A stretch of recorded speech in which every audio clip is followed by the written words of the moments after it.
Alhamdulillahirrabbilalamin. Wassalatu wassalamu ala Sayyidina Muhammad. Syukur alhamdulillah pada pagi hari ini kita berada di dalam masjid Qiblatain. Kita sudah sering mendengarnya. Lebih banyak yang tidak tahu kisah yang ada di balik penamaan Masjid Qiblatain. Masjid ini sebenarnya awalnya namanya Masjid Bani Salamah karena berada di atas wilayah pemukiman Bani Salamah. Jaraknya dari Masjid Nabawi kurang lebih 7 km dari Masjid Nabawi. Kisahnya tentu berkaitan ketika Rasulullah Sallallahu Alaihi Wasallam ingin mengunjungi keluarga Bani Salamah, terkhusus Ummu Bishr bintil Barrah, itu kematian, tinggal mati oleh suaminya.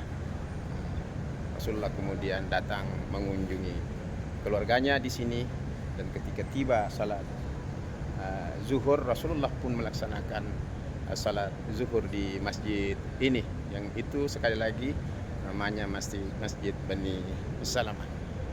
Ketika berselang 2 rakaat Rasulullah Sallallahu Alaihi Wasallam telah salat, turunlah ayat seperti yang disebutkan di dalam Al-Quran, "Qad nara taqalluba wajhika fis sama'i falanwalliyannaka qiblatan tardaha fawalli wajhaka syatral masjidil haram wa haitsu ma kuntum fawallu wujuhakum syatrah wa innal ladzina utul kitaba la ya'lamuna annahu al-haqqu min rabbihim wa wallahu bighafilin amma ya'malun."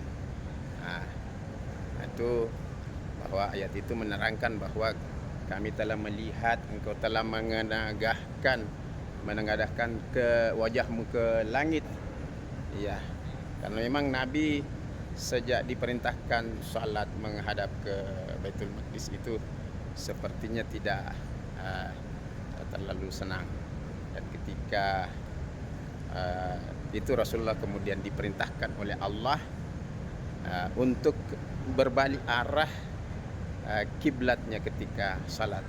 Jadi ketika 2 rakaat telah selesai, turun ayat ini, maka seketika itu Rasulullah Sallallahu Alaihi Wasallam beralih arah 180 derajat, yang tadinya menghadap ke utara ke Baitul Masjid berubah menjadi ke arah selatan ke Masjidil Haram. Berbalik 180 derajat. Masya Allah. Karena memang pada dasarnya kiblatnya para nabi sebenarnya ke Masjidil Haram, kecuali sebagian para namanya nabi yang dari golongan Bani Israel memang ke Baitul Masjid, tapi secara umum awalnya memang ke Masjidil Haram, ke Ka'bah Al-Mukarramah. Nah, itulah kisah yang ada di balik itu.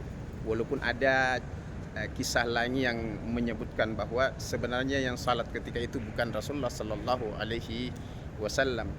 Nah, jadi Rasulullah berada di suatu tempat lain, kemudian turun ayatnya, lalu kemudian sahabat yang mendengarkan ayat itu sudah turun dan melewati Masjid Bani Salamah ini, lalu kemudian berteriak, yang ketika itu masih orang masih dalam menjalankan salat zuhur, lalu diteriaki oleh sahabat yang lewat, "Tidakkah engkau mendengar bahwa kiblat kita itu telah dialihkan ke Masjidil Haram?"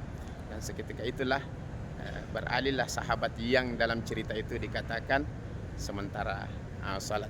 Wallahu alam bisawab.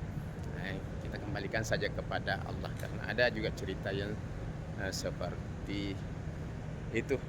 Cukup sekian, semoga kita bisa mengambil hikmah pelajaran dari peristiwa-peristiwa sejarah yang terjadi pada Rasulullah Sallallahu Alaihi Wasallam, begitu juga kepada sahabat-sahabatnya, terkhusus pengalihan kiblat di dalam salat kita. Assalamualaikum warahmatullahi wabarakatuh.